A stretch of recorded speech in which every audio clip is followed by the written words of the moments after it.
요한계시록 22장 1절에서 5절 말씀입니다. 같이 읽습니다. 또 그가 수정같이 맑은 생명수의 강을 내게 보이니 하나님과 및 어린 양의 보좌로부터 나와서 길 가운데로 흐르더라. 광 좌우에 생명나무가 있어 12가지 열매를 맺되 달마다 그 열매를 맺고 그 나무 잎사귀들은 만국을 치료하기 위하여 있더라. 다시 저주가 없으며 하나님과 그 어린 양의 보좌가 그들 가운데 있으리니 그의 종들이 그를 섬기며 그의 얼굴을 볼 터이요 그의 이름도 그들의 이마에 있으리라. 다시 밤이 없겠고 등불과 햇빛이 쓸데없으니 이는 주 하나님이 그들에게 빛이심이라. 그들이 세세토록 왕노릇 하리로다. 아멘. 요한계시록 124번째 시간입니다. 생수의 강물입니다. 사람이 어떤 상황에 익숙해진다는 것은 그것으로 말미암아 주어지는 이익에도 익숙해진다는 것이며 동시에 그것으로 말미암아 발생하는 피해에도 익숙해진다는 것을 의미합니다. 자동차가 처음 발명될 당시에 인간들의 운송수단은 대부분이 마차였습니다. 그리고 자동차와 마차가 공존하던 당시에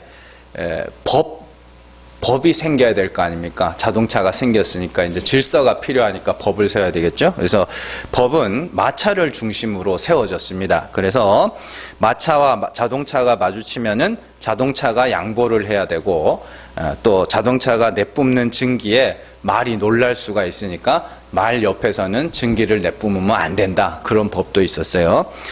그리고 마차보다 빨리 달려도 안 된다. 마차 앞지르게 하면 안 된다고 그런 법도 있었어요. 그래서 당연히 도로도 마차를 중심으로 만들어졌습니다. 그러나 이제 자동차는 생활에 없어서는 안 되는 것이 되었고 흔한 것이 되었으며 익숙한 것이 되었습니다. 그래서 사람들은 자동차 도로가 깔리는 것을 당연하게 생각하고 자동차로 먼 길을 다니는 것도 당연하게 생각하고 자동차로 빨리 달리는 것도 당연하게 생각하고 있습니다. 그리고 그러한 이익에 반대로 주어지는 피해 역시 당연하게 생각하죠. 신호등도 당연하게 생각하고 자동차 매연도 당연하게 생각해서 이제 어떻게 하면 줄일까를 고민한다는 건 그건 당연하다는 거거든요. 그리고 자동차 사고도 당연하게 생각합니다. 그래서 이제는 사람이 무단횡단하다가 사고가 나면 이제는 사람의 과실을 따지는 시대가 왔어요. 이게 과연 무죄냐 유죄냐 이렇게 이런 모습이 옳다 그르다를 이야기하는 게 아니라 원래 없었던 것인데 생기고 나니 거기에 익숙해지고 그러한 문명이 주는 유익과 동시에 문명이 주는 피해도 당연하게 생각해 간다는 것이죠. 사람이 그렇다는 거예요.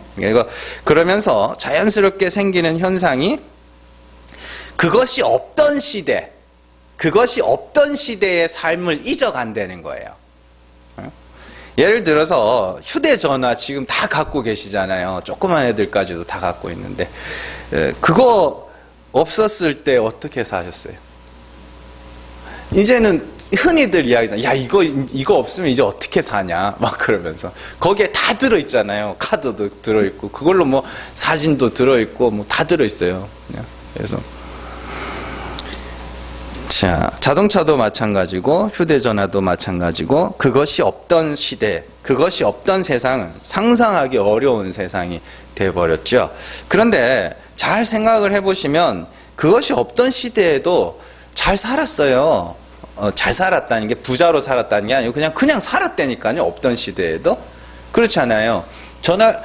휴대전화가 없던 시대에 그냥 전화기로 전화하고 다 했다니까요. 어떻게든 살았는데도 이제는 그것에 익숙해지니까 그것 없이는 못 살아 이렇게 말을 한다는 것이죠. 이게 참 재밌는 것입니다. 그것이 없던 시대를 잘 살아냈으면서도 그것이 없던 시대를 상상할 수 없다는 것은 그 이전 시대들을 지금 기억을 잊어가고 있다. 하긴 어제 있었던 일도 기억 못하는데 자, 이처럼 인간은 뭔가가 익숙해지면 그것이 없던 때를 잊어가요. 그런데 너무너무 오랫동안 익숙해져서 단 한 번도 상상조차 못 해본 일이 하나 있는데요. 너무 오래전부터 인간들에게 익숙해하던 일들이 뭐냐면 그게 바로 인간들이 신을 위하여 일하는 겁니다. 너무너무 익숙해져서 그게 너무 당연하게 생각하는 거예요. 아니, 신이 없다고 하는 사람들도 종교를 가져라 뭐 이러면 그를 신을 위해서 뭔가를 자꾸 내가 일을 해야 된다고 생각을 해요. 이 땅에 신이라 불리는 많은 것들이 존재하고 종교라 불리는 것들이 존재하는데 그것들이 모두가 인간이 신을 위하여 열심히 일하는 모습으로 존재합니다. 자꾸 하나님을 위해서 뭔가 일을 하려고 그래요. 그리고 그게 없는 거는 상상도 못 해본 거예요. 생각조차 못 해본 거죠. 그래서 인간들이 신을 위하여 일하는 것을 아주 당연히 생각하고 그것에 대하여 엄청나게 익숙해져 있습니다. 그리고 모든 종교를 생각할 때 인간들이 떠올리는 것은 신을 향한 엄청난 열정과 섬김이죠. 그래서 인간의 섬김이 없는 종교는 상상할 수도 없고 한 번도 생각해 본 적도 없는 거예요. 그건 아주 옛날부터 익숙해져 있었거든요. 그걸 성경이 저주라고 그래요. 오늘 말씀에 나오는 다시는 저주가 없겠고가 그 저주예요. 여러분들 가인과 아벨의 이야기 잘 아시죠? 가인과 아벨의 이야기. 가인과 아벨의 이야기를 보면서 여러분들이 이제는 신기하게 생각해야 되는 것이 누가 제사를 드리라 그랬을까요? 누가 가르쳐 줬을까요? 가인과 아벨. 아담 그 밑에잖아요. 아담이 처음 낳은 두 아들이 이제 가인과 아벨인데 걔네는 제사 드리라고 누가 가르쳐 줬을까요? 히브리서 기자는 가인과 아벨의 제사에 대해서 이렇게 기록하고 있어요. 히브리서 11장 4절입니다. 믿음으로 아벨은 가인보다 더 나은 제사를 하나님께 드림으로 의로운 자라 하시는 증거를 얻었으니 하나님이 그 예물에 대하여 증언하심이라. 그가 죽었으나 그 믿음으로써 지금도 말하느니라. 아멘. 자, 아벨은 가인보다 더 나은 제사를 하나님께 드림으로 의로운 자라 하는 증거를 얻었다. 이렇게 이야기를 합니다. 여기서 더 나은 제사라는 것이 중요하거든요. 히브리서에서 더 나은 제사는 하나님이 준비하신 제물, 예수 그리스도죠. 그것으로 하나님이 인간을 향하여 드려주는 제사. 여기서 이쪽으로 드리는 제사가 아니라 이쪽에서 이쪽으로 드려주는 제사예요.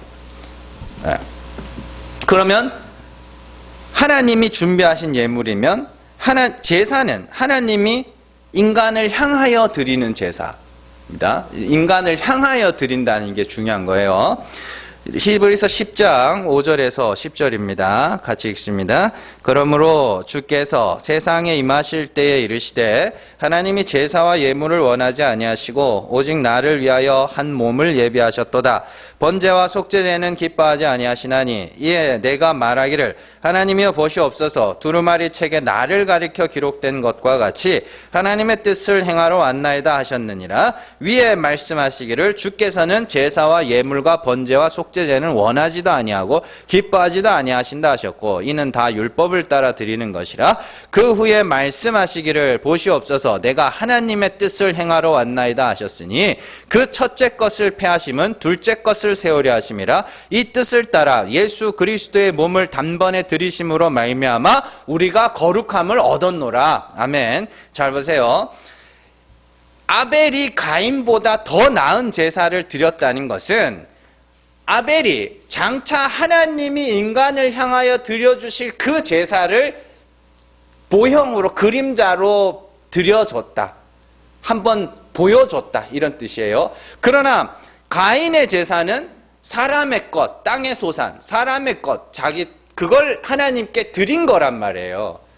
그러니까 무슨 차이인지를 아셔야 돼요. 아벨은 어린 양을 하나님께 드린 게 아니고 장차 하나님께서 우리를 향하여 드려주실 그 제사를 멀리서 보고, 히브리서 기자의 표현대로 멀리서 보고, 이런 거, 이거요? 이렇게, 하나님 이거요? 라고 이렇게 드린 거고, 가인은 종교예요. 하나님, 사람의 것을 하나님에게로 드린 거예요. 그러니까 방향이 다른 거예요. 이렇게. 그래서 아벨이 가인보다 더 나은 제사를 드렸다는 것은 아벨이 장차 하나님이 예배하신 예물이신 예수 그리스도를 그냥 멀리서 봤다. 그 히브리서 표현입니다. 멀리서 봤다. 어렴풋이 보고 진짜로 그걸 보진 못했지만 이거요? 라고 이렇게 드린 거예요. 하나님이 우리를 위해서 드려줄 제사를 멀리서 보고 이거요? 라고 이렇게 한번 재현해낸 거예요. 이렇게. 그리고 이제 그리스도는 하나님이 예배하신 제물로서 이 땅에 와서 단번에 완전한 제사를 드리신 거예요. 그래서 중요한 것은 히브리서의 거기 11몇 장이었어요? 10장이었나요? 10장에 거기 보시면 9절에 보시면 그 후에 말씀하시기를 보시옵소서 내가 하나님의 뜻을 행하러 왔네. 하나님의 뜻이 뭐예요? 내가 준비한 제물로 너희를 거룩하게 할 거예요. 그게 하나님의 뜻이에요. 그래서 그리스도께서 그 뜻을 행하러 오셨다. 그래요. 그러면서 첫째 것을 패하심은 둘째 것을 세우려 하심이라. 둘째 것이 뭐예요? 첫째 것은 뭐예요? 사람이 하나님을 향하여 드리는 제사인데 둘째 것은 하나님이 우리를 향하여 드리는 제사죠. 그래서 첫째 것은 반드시 뭐 해야 되는 거예요? 패하여 져야 되는 거예요. 그래요. 자, 제사는 하나님이 제일 중요한 말씀이 5절입니다. 5절 한번 보세요. 그 10장 5절 다시. 그러므로 주께서 세상에 임하실 때에 이르시되 하나님이 제사와 예물을 원하지 아니하시고 오직 나를 위하여 한 몸을 예비하셨도다. 여기서 제일 중요한 말이 뭐냐면 오직 나를 위하여예요. 자, 하나님이 인간을 향하여 제사를 드려주시는데 그게 오직 나를 위하여, 거기서 나가 누구예요? 하나님이에요. 우리가 아니라고요. 하나님이 하나님을 위하여, 하나님이 인간을 향하여 제사를 드려주시는 거예요. 오직 나를 위하여가 하나님이 하나님 자기 자신을 위하여라니까요. 자, 하나님을 위하여 예비하신 제물이 예수 그리스도인데 우리는 하나님이 하나님을 위하여 제사를 드려주시는 거예요. 우리를. 그럼 왜 그걸 하나님이 하나님을 위하여 드린다 그러느냐? 13장 15절에서 히브리서 13장 15절에서 16절입니다. 같이 읽습니다. 그러므로 우리는 예수로 말미암아 항상 찬송의 제사를 하나님께 드리자. 이는 그 이름을 증언하는 입술의 열매니라. 오직 선을 행함과 서로 나누어 주기를 잊지 말라. 하나님은 이 같은 제사를 기뻐하시느니라. 아멘. 잘 보세요. 왜 하나님이 우리를 향하여 드려주는 제사를 하나님이 하나님을 위하여 드려주는 제사라며 그러냐면 그 제사로 말미암아 거룩함을 받은 자들이 예수로 말미암아 찬송으로 하나님 앞에 제사를 드리는 거예요. 무슨 말인지 아시겠어요? 그러니까 쉽게 생각해서 엄마가 밥상을 차려주는, 자녀를 위해 밥상을 차려주면 자녀가 그걸 잘 먹고 잘 먹었습니다 하면 그게 그 찬송이 엄마에게로 올라가죠. 그래서 그 모든 과정이 궁극적으로 엄마가 엄마를 위하여 차려주는 밥상이 되는 거예요.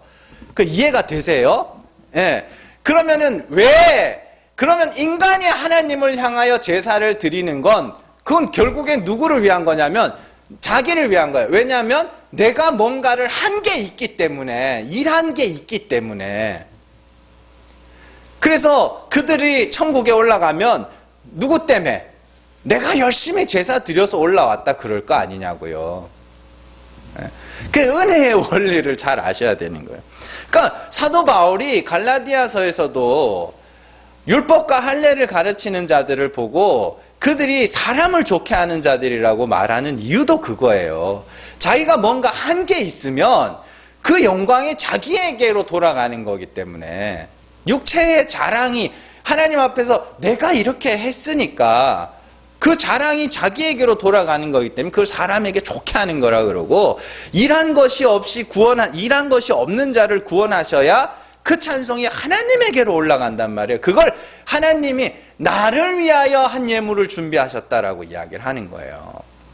네. 하나님이 준비하신 제물에 의하여 거룩함을 받은 자들의 찬송이 하나님께로 올라가기 때문에 하나님을 위하여, 하나님이 나를 위하여 준비한 예물이라고 부르는 거예요. 그러니까 엄밀하게 말하면 일이라는 것은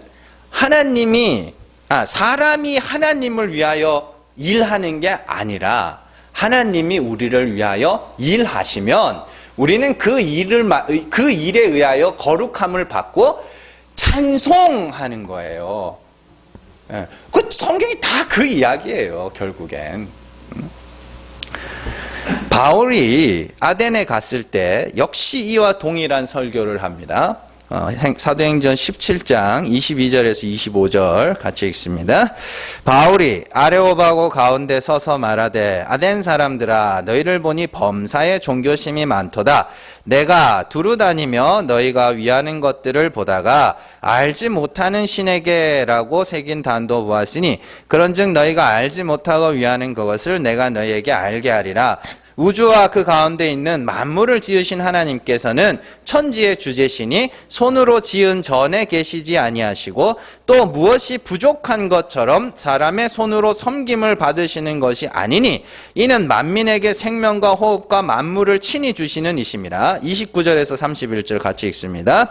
이와 같이 하나님의 소생이 되었은즉 하나님을 금이나 은이나 돌에다 사람의 기술과 고안으로 새긴 것들과 같이 여길 것이 아니니라. 알지 못하던 시대에는 하나님이 간과하셨거니와 이제는 어디든지 사람에게 다 명하사 회개하라 하셨으니 이는 정하신 사람으로 하여금 천하를 공의로 심판할 날을 작정하시고 이에 그를 죽은 자 가운데서 다시 살리신 것으로 모든 사람에게 믿을 만한 증거를 주셨음이니라 하니라. 아멘. 잘 보세요.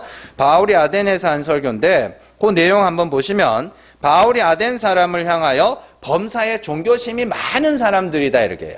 종교심이 뭐냐면 사람이 하나님을 위하여 일하는 게 종교심이에요. 그게. 그런데 만일 신이 있어 인간의 섬김을 받는 존재라면 그건 부족한 신이지, 이렇게 이야기를 해요. 25절 말씀이 굉장히 중요한 말씀이거든요. 한번 보시면 제일 처음에 나오는 말씀이 무엇이 부족한 것처럼, 이렇게 무엇이 부족한 것처럼 사람의 손으로 섬김을 받으시는 것이 아니니, 신이 있다면 그건 인간이 섬겨줘야 되는 신이면 그 신이 어떻게 신이냐, 그건 인간이지 라고 이야기를 하는 거예요. 그래서 인간들이 만든 새긴 우상이나 만든 신상이나 이런 것들은 사실은 그걸 만든 그 사람을 섬기는 거란 말입니다. 그 우상 숭배잖아요. 그러니까 우상 숭배는 결국 누구를? 사람을 섬기는 거고, 진짜 그 하나님은 너희가 섬길 수 있는 대상이 아니야, 이렇게 이야기를 하는 것이죠. 왜냐하면 하나님이 일하시는 분이기 때문에. 그 증거로 된 게 뭐예요? 만민에게 생명과 호흡과 만물을 친히 주시는 이심이라. 하나님이 일하셔서 우리에게 생명이라는 걸 주시는 분인 걸 너희는 알아야 돼 라고. 그건 하나님이 그런 분이라는 걸 우리에게 계시해주고, 일반 계시의 영역에서, 신학 용어로 하면 일반 계시의 영역에서 우리에게 설명을 해주고 있는 거예요. 자, 그러면서 31절, 이는 정하신 사람으로 하여금, 정하신 사람이 누구예요? 예수 그리스도입니다. 예수 그리스도 택하신 자, 정하신 사람으로 하여금 천하를 공의로 심판할 날을 작정하시고, 이제 심판이 있어요, 마지막에. 그리고 그를 죽은 자 가운데서 다시 살리시는 것으로 사람에게 믿을 만한 증거를 주셨다. 예수 그리스도의 십자가와 부활이 하나님이 그런 분이라는 걸 우리에게 믿을 만한 증거라고 그렇게 이야기를 하는 거예요. 자, 결국 하나님은 인간의 섬김을 받으시는 분이 아니라 인간이 하나님의 섬김을 받아 생명과 호흡과 만물을 받아 사는 것이니 너희가 신을 위해 일을 하겠다고 하는 우상 숭배를 버리고 그 참 하나님에게로 돌아와라. 그 이야기를 하는 거예요. 자, 이와 유사하게 사도 바울은 로마서에서도 일을 하지 말라 그래요. 로마서 4장 4절에서 8절 같이 읽습니다. 일하는 자에게는 그 삭시 은혜로 여겨지지 아니하고 보수로 여겨지거니와 일을 아니할지라도 경건하지 아니한 자를 의롭다 하시는 이를 믿는 자에게는 그의 믿음을 의로 여기시나니 일한 것이 없이 하나님께 의로 여기심을 받는 사람의 복에 대하여 다윗이 말한 바 불법이 사함을 받고 죄가 가려짐을 받는 사람들은 복이 있고 주께서 그 죄를 인정하지 아니하실 사람은 복이 있도다 함과 같으니라. 아멘. 여기서도 일하지 말라 그러네요.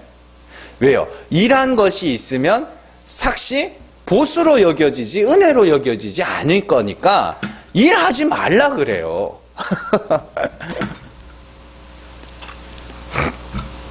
여기 월급 줘보신 분들은 아실 거 아닙니까? 직원들 월급 줘보신 분들은 보수를 주는 거기 때문에 인간과 인간과의 관계에서는 보수를 주는 거기 때문에 그 보수에 맞게 일하는 사람에게 그에 맞게 보수를 줘야 되는 거죠. 일도 안 하는데 그 돈 줘봐 이거 얼마나 아까워요. 그리고 일하는 사람도 눈치 보여요. 그 우리 자매 그 빵집에 한번 직원을 한 번 썼었어요. 며칠 썼다고 그러는데 왔더니 할 일이 별로 없는 거예요. 그래서 며칠 한 3일 일하다 그냥 나갔어요. 여기서 이 돈 받고 일을 할 그게 아니라 그러면서 재밌죠. 인간들이 그래요. 돈 주는 사람도 일한 만큼 주고 싶어 하고 일하는 사람도 일한 만큼 받고 싶어요. 자, 어쨌든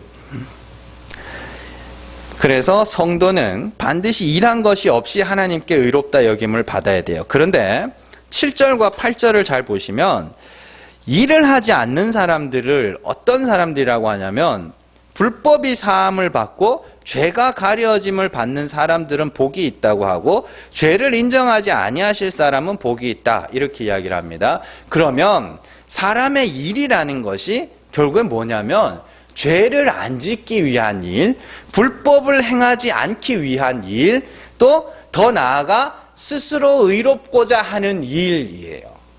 그 일. 내가 의로워야지, 내가 영생에 이르러야지 하는 그 일. 그것이 사람의 일인데 그 일을 하지 않으면 어떻게 되냐면 죄인으로 불법을 행하는 자로 나타나게 될 것이고 그들의 죄를 가리시고 사하시는 분이 하나님이야 라고 이야기를 하는 거예요. 하나님을 향한 일을 멈추면 비로소 보이는 것이 우리의 죄라는 겁니다.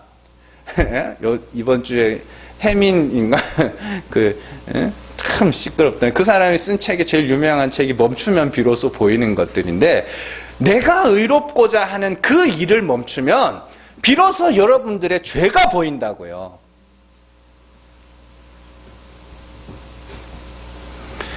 그래서 결국 하나님이 원하시는 것은 구원이라는 것을 삭시 아니라 은혜로 여겨 찬송하게 만드는 자로 만들겠다. 자랑하는 자로 만드는 게 아니라 하나님의 은혜를 찬송하는 자로 만들겠다. 그 이야기예요. 그러니까 예를 들어서 여러분들 매일같이 양치하시죠? 매일같이 양치도 하고 샤워도 하시고 그죠? 세수도 하시고 화장도 하시고 화장 안 하시는 분들도 있겠지만 하여튼 씻기는 다 씻어요. 그죠? 그러다가 가끔씩 그 일을 그칠 때가 있죠. 몸이 아프다든지 병원에 입원을 한다든지 아니면은 그냥 평일날 휴일을 맞아가지고 게으름을 피운다든지 그래서 한 2, 3일 안 씻고 돌아다니면은 그거 어때요? 냄새 나죠? 네, 그런 거예요. 우리가 하나님을 위해서, 하나님을 향하여 내가 뭔가 일을 해야지, 내가 하나님의 일을 해야지라고 열심히 그게 종교거든요. 열심히 일을 하다가 딱 멈추면 비로소 뭐가 보이냐면 그제서야 그 죄가 보인다니까요. 그래서 그때야 비로소 하나님의 긍휼을 구하게 되는 거예요. 사실은 하나님을 향해서 하는 일도 없어요, 사실. 그냥 그걸 하나님의 일이라고 이름을 붙여 놓으니까 그 하나님의 일인 줄 알고 그렇게 하는 거지. 그 하나님이 무언가 부족한 것처럼 사람의 손으로 섬김을 받지 않으시는 분이라는데 그 하나님을 향해서 우리가 할 일이 뭐 있냐고요. 우리가 그렇게 대단한 존재, 하나님이 부족한 걸 우리가 채워줘야 될 만큼 하나님이 그렇게 모자란 분이며 우리가 그렇게 대단한 존재냐고요. 그렇잖아요.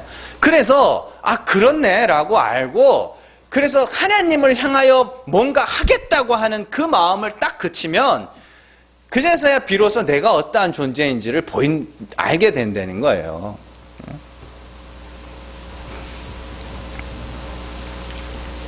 그때 비로소 우리는 그리스도의 십자가가 얼마나 귀한 것인지를 알게 된다, 이런 뜻입니다. 이런 모습을 모형으로 보여준 인물이 노아예요. 창세기 5장 29절 한번 보세요. 창세기 5장 29절 같이 읽습니다. 이름을 노아라 하여 이르되 여호와께서 땅을 저주하심으로 수고롭게 일하는 우리를 이 아들이 안위하리라 하였더라. 노아가 뭐예요? 이게 노아라는 이름이 안식, 쉼이라는 이름이에요. 그래서 그 이름을 왜 그렇게 지었냐 했는데 여호와께서 땅을 저주하심으로 수고롭게 일하는 우리를 이 아들이 안위하리라. 안위가 쉬게 하겠다. 6장 3절에서 8절 같이 읽습니다. 여호와께서 이르되 나의 영이 영원히 사람과 함께하지 아니하리니 이는 그들이 육신이 됨이라. 그러나 그들의 날은 120년이 되리라 하시니라. 당시에 땅에는 네피림이 있었고 그 후에도 하나님의 아들들이 사람의 딸들에게로 들어와 자식을 낳았으니 그들은 용사라 고대에 명성이 있는 사람이었더라.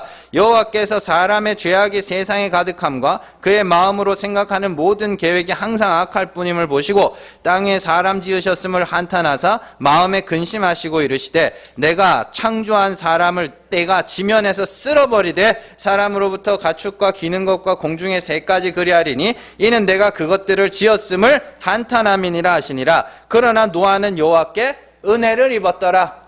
자, 육이 된 하나님의 영이 떠났다니까 뭐가 이렇게 뿅 떠나간 게 아니라 하나님하고의 관계를 딱 끊어졌다는 거예요.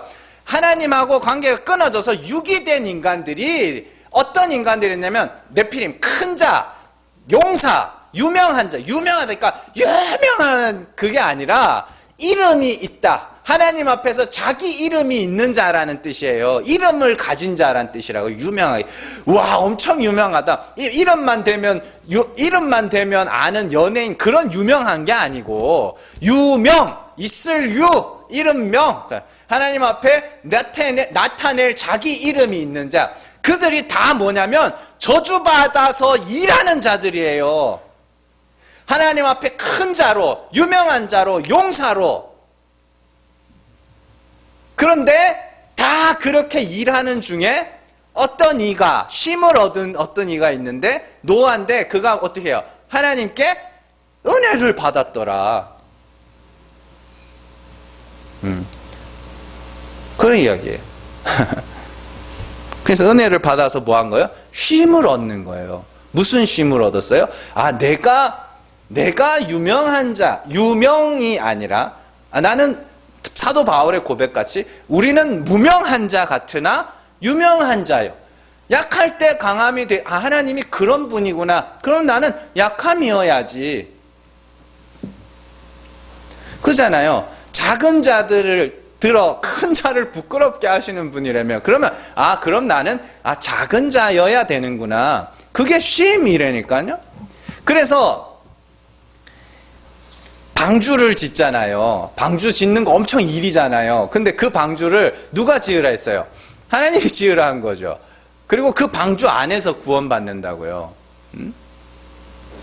그 방주가 예수 그리스도라 그랬잖아요. 그리스도 안에서 구원받는 거예요. 나머지는요, 자기 이름, 자기의 힘과 능력, 자기의 용사됨으로 그리스도와 분리된 자들은 다 죽고 그리스도 안에서 구원받는 약한 무명한 자로 이렇게 노아가 서는 거예요. 그게 쉼이야 라고 이야기를 하는 거예요. 자, 그래요. 그러니까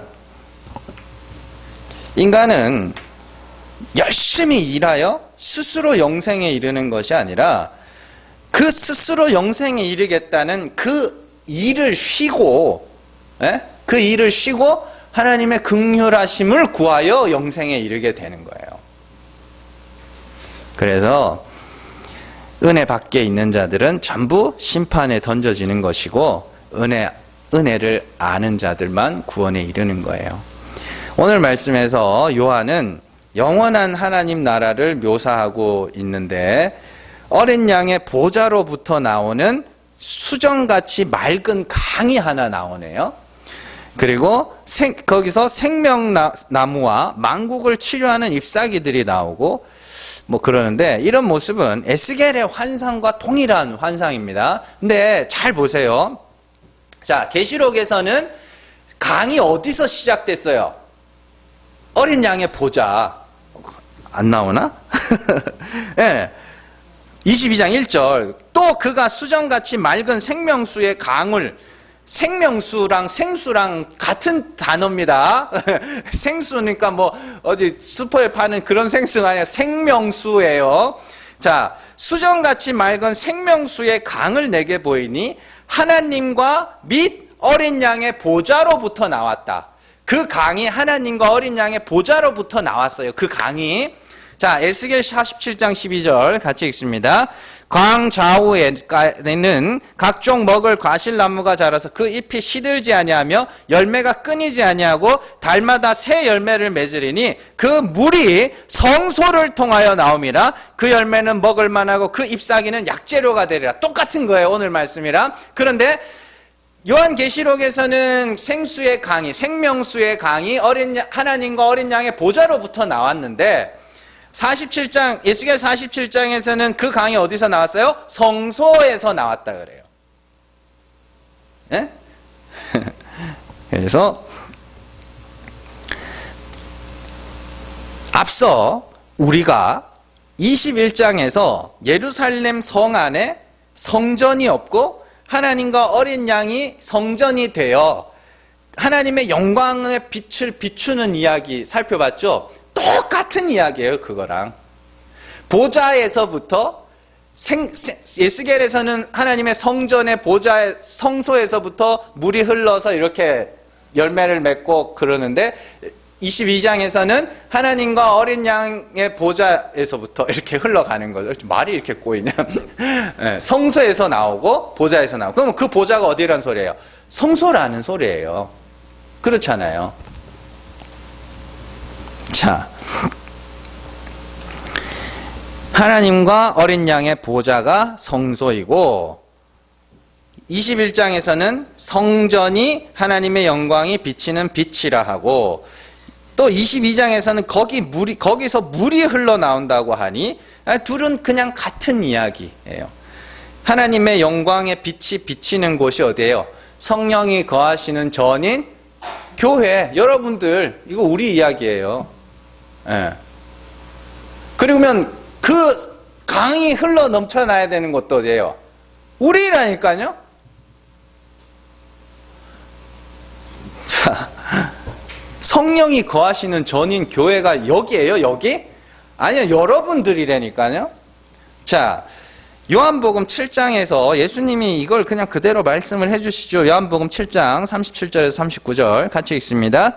명절 끝날 곧 큰 날에 예수께서 서서 외쳐 이르시되 누구든지 목마르거든 내게로 와서 마시라. 나를 믿는 자는 성경의 이름과 같이 그 배에서 생수의 강이 흘러나오리라 하시니 이는 그를 믿는 자들이 받을 성령을 가리켜 하신 말씀하신 것이라. 예수께서 아직 영광을 받지 아니하였으므로 성령이 아직 그들에게 계시지 아니하시더라. 아멘. 보세요. 그리스도, 예수님이 지금 성령을 갖고 있네요. 그렇죠. 그리고 목마른 자들이 내게로 와서 마셔라 그래요. 그리고 그러면 성령이 곧 생수니까 그러면 그들에게 마시면 그들도 뭐 하는 거예요? 생수의 강을 흘려보내게 된다. 그 이야기를 하는 거예요. 자, 그러면 성령이 거하시는 전인 우리에게서 생수의 강이 흘러가게 될 것을 요한이 지금 계시록에서 상징적으로 묘사를 해주고 있는 건데, 그러면 이 생수, 그게 중요한 거 아닙니까? 생명수, 생수도 생명수입니다. 생수의 강을 흘려보내려면 내게 생수가 있어야 될 거 아니냐고요. 응? 근데 그게 뭐냐고, 성령이 뭐냐고 도대체.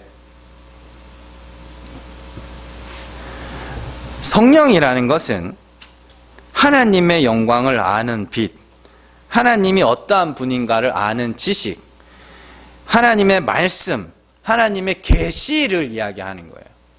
그게 성령이에요. 자꾸 이상한 거, 기도원 가서 이상한 거 받는 거 생각하지 마시고 이제는 좀 성경을 중심으로 좀 알자고요. 아, 하나님이 그런 하나님이었구나. 그걸 깨달으면 성령을 받았다라고 이야기를 하는 거예요.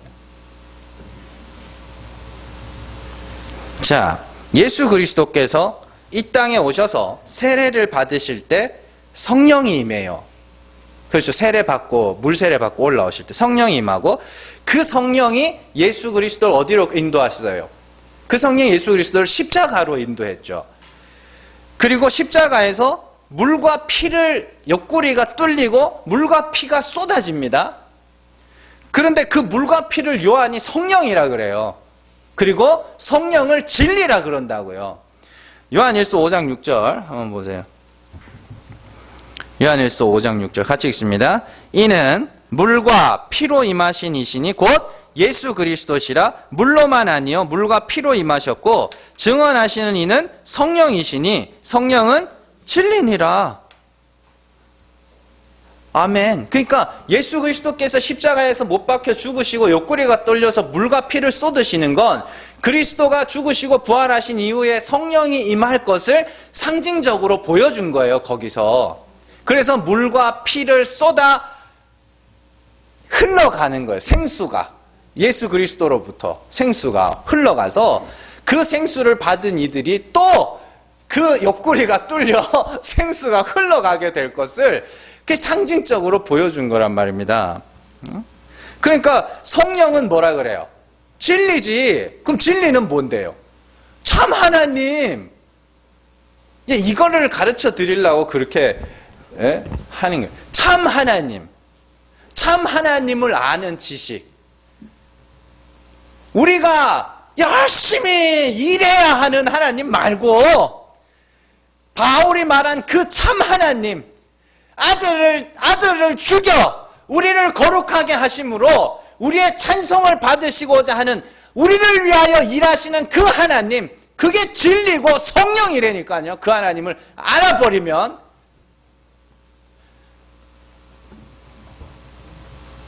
그런 거예요.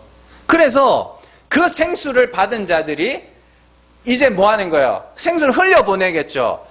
야, 하나님이 이런 분이래. 바울이 한 것처럼, 베드로가 한 것처럼, 요한이 한 것처럼 하나님이 이런 분이. 야, 우리가 하나님을 위해서 일하는 게 아니라 하나님이 우리를 위하여 일하시고 우리는 그 일을 받아, 거룩함을 받아 그 하나님의 은혜를 찬송하는 거래 라고 여러분들이 이렇게 흘려보내면, 그걸 이사야가 뭐라 그러냐면 이사야 11장 9절에 물이 바다를 덮음같이 여호와를 아는 지식이 세상에 충만할 것임이니라, 이렇게 가는 거예요. 그러니까 그러니까 그게 그 이야기라니까요. 물이 바다를 어떻게 덮냐고. 원래 다 물은 뭐고 바다는 뭔데요? 바다라는 건 우리 저기 동해, 서해, 남해 이런 바다를 이야기하는 게 아니라 이 율법 아래에 있는 세상을 바다라 하는 거고, 그들에게 가서 생수로 그 율법의 세상을 덮어버리겠다는 소리예요.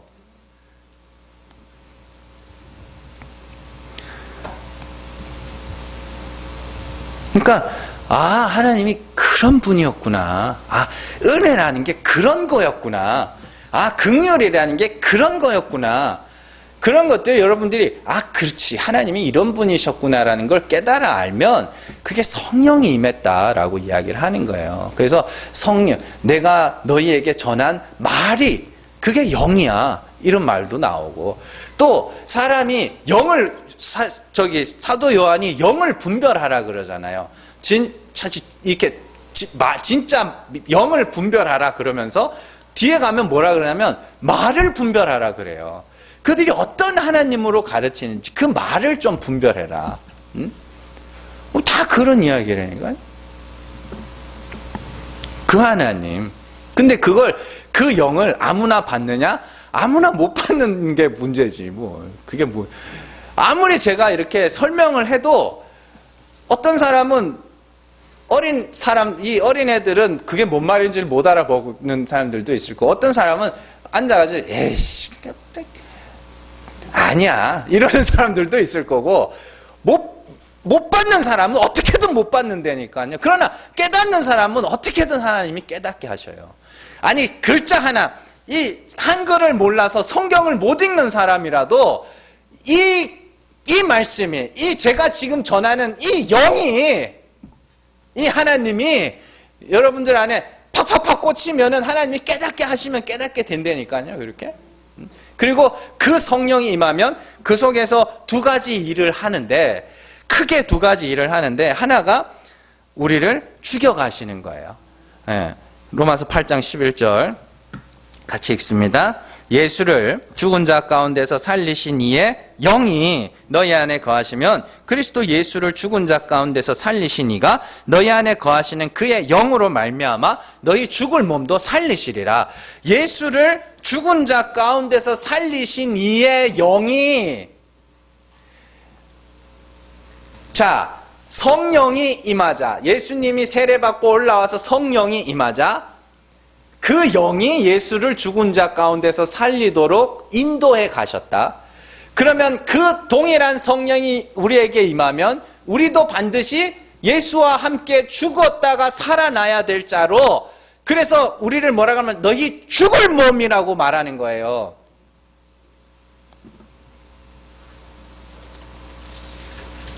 그래서 우리를 죽은 자 가운데서, 우리도 예수 그리스도처럼 죽은 자 가운데서 살리시기 위하여 그 영이, 그 말이 일을 한다니까요. 우리 안에서 일을 한다니까요. 그래서 우리를 죽은 자로 낮추시는 것이 그 영, 그 하나님의 일이에요.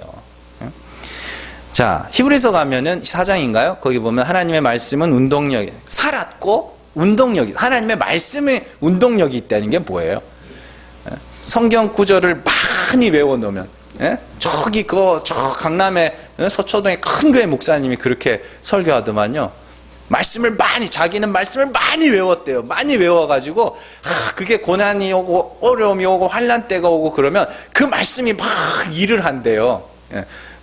그래서 제가 듣고는 젊을 때는 저도 막 요절 외워보려고 그랬는데, 이거 왜 이렇게 안 외워지나 몰라. 근데 어쨌든 그런 이야기가 아니라, 하나님의 말씀이 살았고 운동력이 있다는 것은 하나님이 그리스도를 통하여 나타내신, 예수님을 통하여 계시하신 그 하나님이 우리를 그 하나님으로 알고 있으면 그 하나님을 알고 있는 그 말이 우리를 역사하여 우리를 죽은 자 가운데서 살려내게 하시겠다. 그러면 죽은 자 가운데서 살려내게 하기 위하여 그 말이, 그 영이 우리 안에서 하시는 일이 죽은 자를 죽이는 일이잖아요. 근데 히브리서 기자는 그걸 다르게 표현한 것일 뿐이에요. 하나님의 말씀이 살았고 운동력이 있어 홍과 영과 심령과 골수를 찔러 쪼개기까지 하여서 만물을 벌거벗은 것처럼 드러내는 거. 우리가 열심히 일하여 스스로 영생에 이르고자 하는 중에 우리의 죄를 드러내어 그 일을 쉬고 긍휼을 구하게 하는 것, 그게 하나님의 말씀의 일이라는 거예요. 그리고 동시에 성령이 하시는 일이 하나님이 은혜의 하나님이심을 증언하게 하는 거예요. 그래서 아까 전에 읽었던 히브리서 말씀 다시 한번 가보세요. 히브리서 말씀 보시면은 히브리서 13장이죠. 5절에서 15절에 16절 잘 보세요. 다시 한번 읽겠습니다. 그러므로 우리는 예수로 말미암아 항상 찬송의 제사를 하나님께 드리자. 이는 그 이름을 증언하는 입술의 열매니라.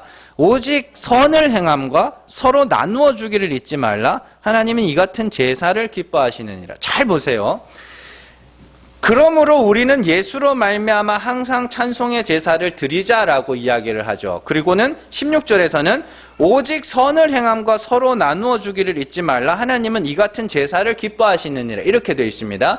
선을 행함과 서로 나누어 주는 것이 뭐예요? 하나님이 기뻐하시는 제사. 그런데 15절에서는 예수로 말미암아 찬송의 제사를 드리자 그러죠. 그런데 그 찬송의 제사가 뭐냐면 뒤에 나오는 그 이름을 증언하는 입술의 열매.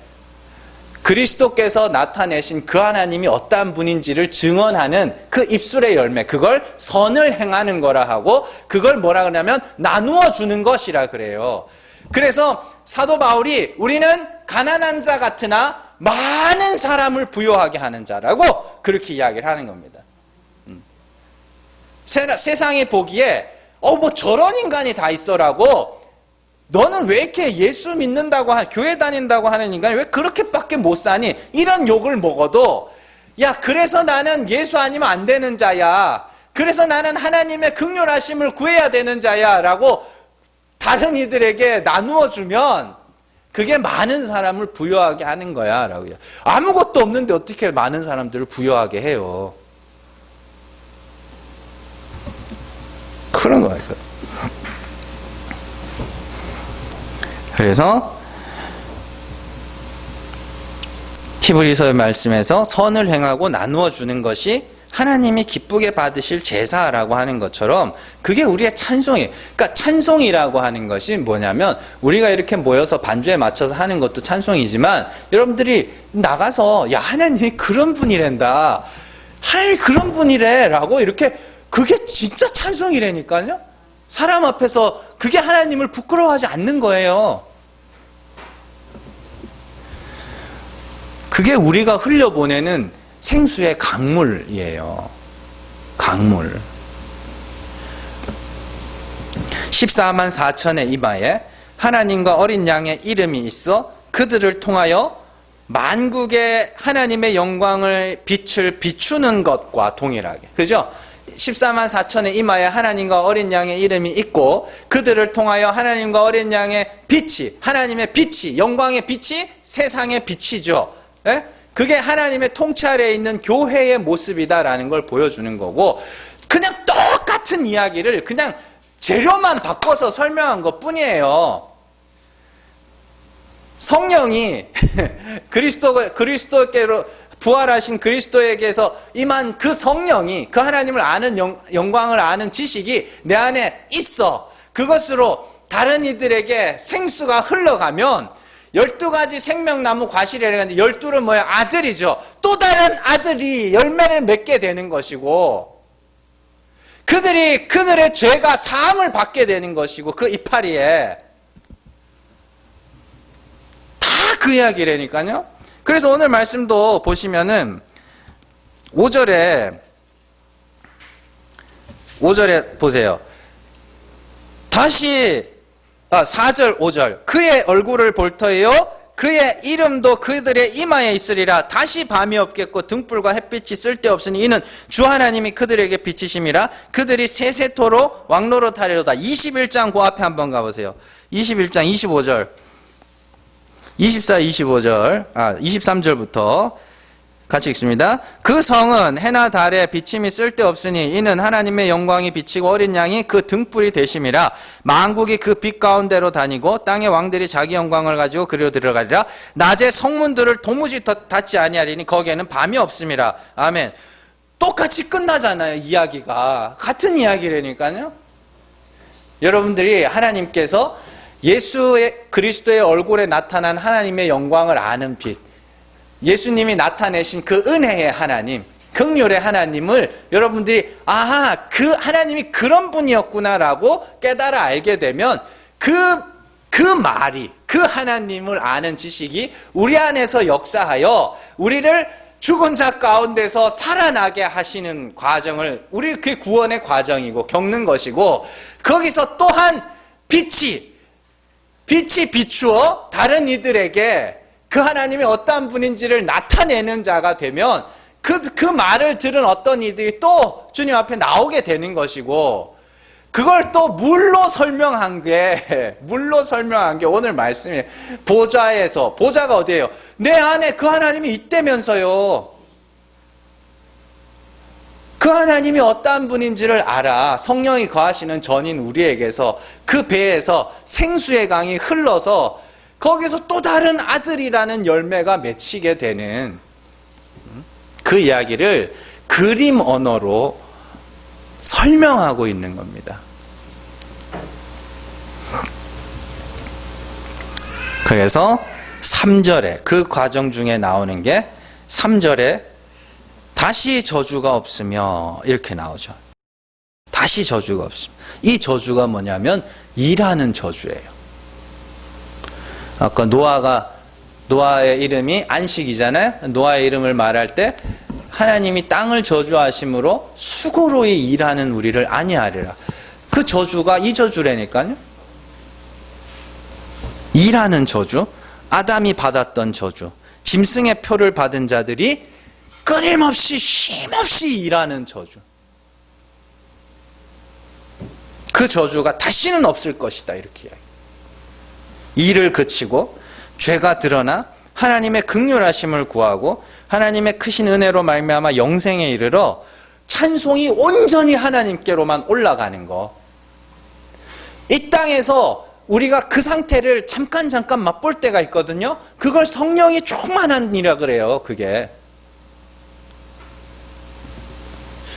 정말 진심으로 찬송가 나 같은 죄인 살리신 주 은혜 놀라워. 정말 그게 한번 불러볼 때가 있지 않아요? 정말 내가 어떻게 이런 인간이 있나 싶어서 정말로 하나님 앞에 막 노래를 잘 부르려고 막 목소리를 가다듬어서 뭐 이렇게 하는 게 아니라, 남들은 노래도 잘하는데 전 못하겠어요. 근데 그게 아니라 정말로 이렇게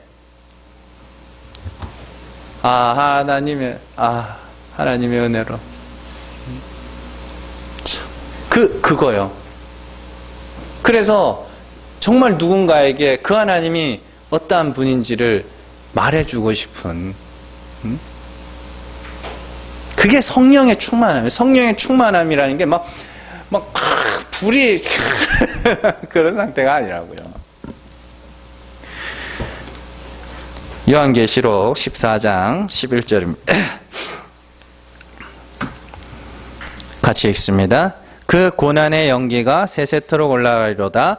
짐승과 그의 우상에게 경배하고 그의 이름표를 받는 자는 누구든지 밤낮 쉼을 얻지 못하리라 하더라. 13절 같이 읽습니다. 또 내가 하늘에서 음성이 나서 이르되 기록하라. 지금 이후로 주 안에서 죽는 자들은 복이 있도다 하시매 성령이 이르시되 그러하다. 그들이 수고를 쉬고 쉬리니 이는 그들의 행한 일이 따름이라 하시더라. 아멘. 주 안에서 죽는 자들이 있네요. 그게 누구예요? 성령에 의하여 죽임을 당한 자. 그들이 이제는 뭘 안 하네요? 일을 안 해요. 이제 쉼을 얻을 수 있어요. 내가 영생에 이르러야지라는 그 일을 그치고 이제는 뭐야? 하나님의 긍휼하심을, 그 은혜를 받아야 되는 자지. 그러나 짐승의 표는 뭐냐면 그냥 오해된 하나님, 율법의 하나님, 그 표를 받은 자들은 밤낮 쉼을 얻지 못하고 계속 내가 가야 되니까, 가서 상급도 받아야 되니까, 금멸유관도 받아야 되니까, 가서 나는 막 한 200평, 200, 제가 이렇게 큰 집에 살아본 적이 없어가지고 스케일이 작아요. 그래서 막 마당 있는 몇백 평, 몇만 평 되는 집에 살아야지. 그런 마음이 있으니까 열심히 수고하여 일하는데 그들은 절대로 못 들어간다 그러잖아요. 일을 그치고 하나님의 긍휼하심만을 의지하는 자, 그들이 가는 거예요. 그래야 그 찬송이 하나님께로만 올라가는 거예요. 그게 하나님이 나를 위하여 한 예물을 준비하였다. 그게 쉼이라니까요.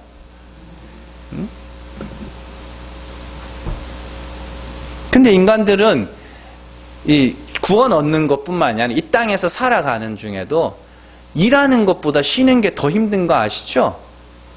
오래 일하신 분들이야 뭐 그래. 오래 일하신 분들도 이제 한 몇 달 쉬시면은 이제 뭐라도 해야 되는데 그러실걸요? 뭐라도 해야 되는데 싶거든 가서 전도하세요.